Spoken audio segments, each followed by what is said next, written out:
Welcome back, guys. This is the last video about the backward pawns. If you haven't yet, check them out. A backward pawn in this position, for example, is on c6, and I've made 4 videos about how to exploit them, how to win games from positions like this. And let's jump right into this one. So as white, we have the rook on a8 already, quite far in the enemy territory. We have the outpost on e5, but we don't actually want this trade to happen if we don't move the knight, because then black creates a passed pawn on the c file. So in the game, knight to d3 was played, and it's also looking at c5, because we don't really want black to allow c5, so we can make use of this weakness and attack it, and black wants to get rid of that.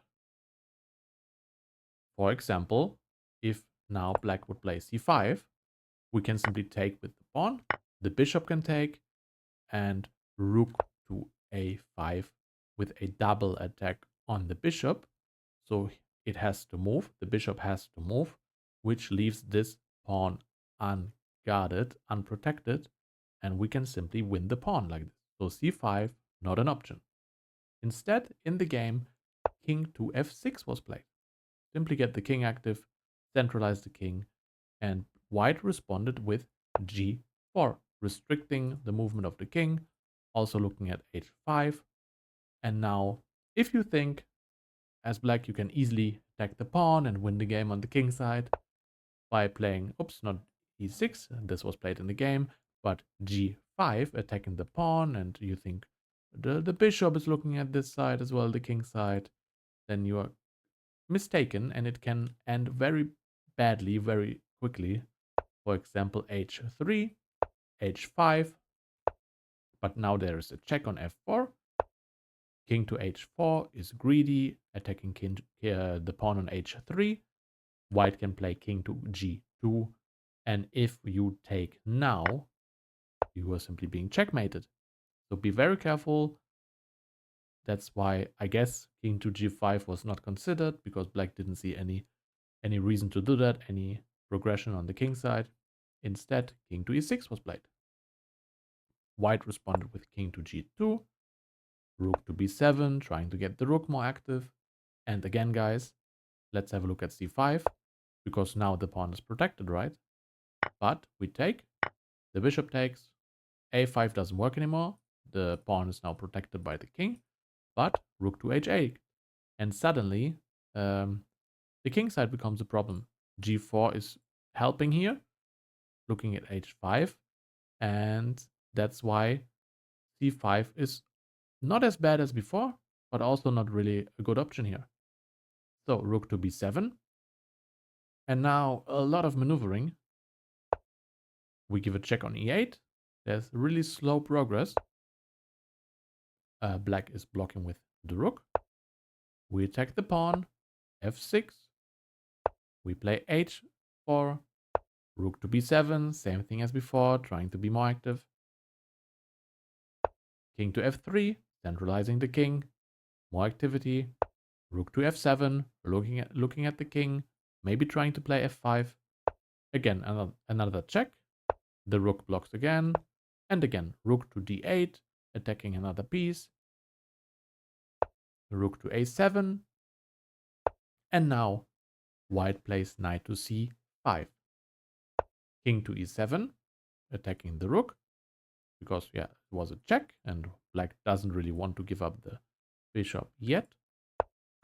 Rook to c8, attacking the pawn again.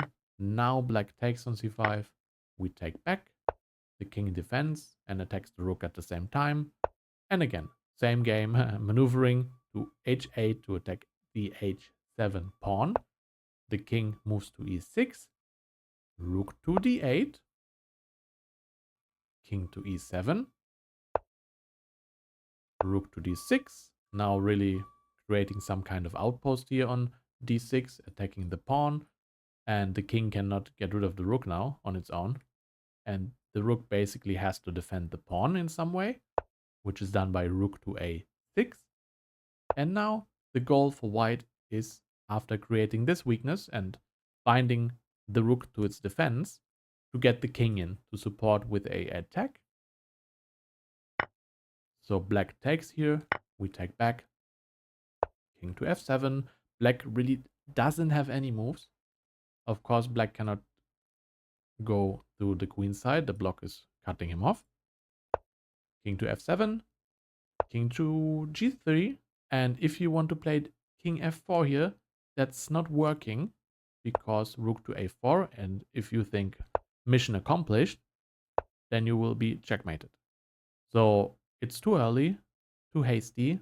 So after king f7, we play king to g3 first to allow our f pawn to help us. King to e7. There's not really any move for black. f3, taking away the e4 square. Rook to a3. Some activity attacking our pawns. Now we go to f4. Rook to a4. King to e5. Rook a3, attacking the pawns again. Rook takes on c6. Now we allow black to take on e3. The other one, and that's the question for you guys in this video, is taking on f3. How do we win with white after this move? Take a second. And there's one move to win. It is rook c7.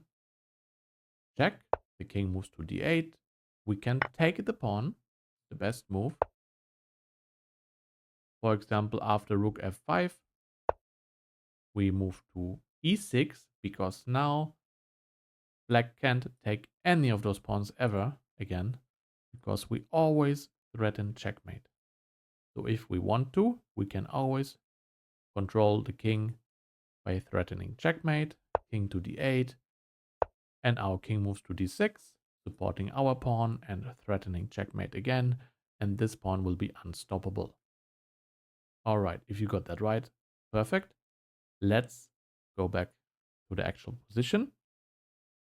Because in the game, after the king takes on d5, so rook takes on e3, king takes on d5, the rook moved to d3. Now white plays king to e4, attacking the rook, protecting the pawn. Rook to c3.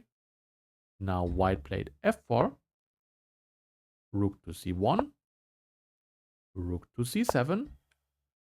And now, again, two options. In the game, king moved to d8. And now we can take on h7. The rook can take on c5, rook f7, and black surrendered. If you want to check out the endgame for yourself, play around, check out how to win this. But basically, the black king can never get near the king side, and we will be able to secure the win with the extra pawn. The other option, after rook takes on c7, rook c1 by black, rook c7 by white, is king to e6. And now we have to be very careful, because if you look at the position now, opposing the white king, instead of being on d8, like in the other version, like here, king e6. If we take the pawn now, that's a draw, and it's a big mistake, because now black can play c4, rook to c4. We have to go back, f3. Now the pawn can be taken. And now if rook g7, actually rook c6 can be played, and that's, yeah, quite tricky. But if you take the pawn, you simply play king to f5, and yeah, white has to take, and it's a draw. It's a stalemate. The other option is to play rook to f6. Then black can take. We have to take back, of course. And that's a draw.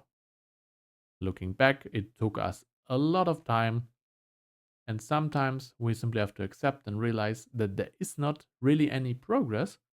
Instead, white slowly and steadily improved his rook, always being active, moving to h8, threatening to take on c6. And the key point was to get the rook into d6 and basically force the black rook to defend. And yeah, that's it, guys. If you liked the video, stay tuned for more chess, leave a comment, and enjoy your day.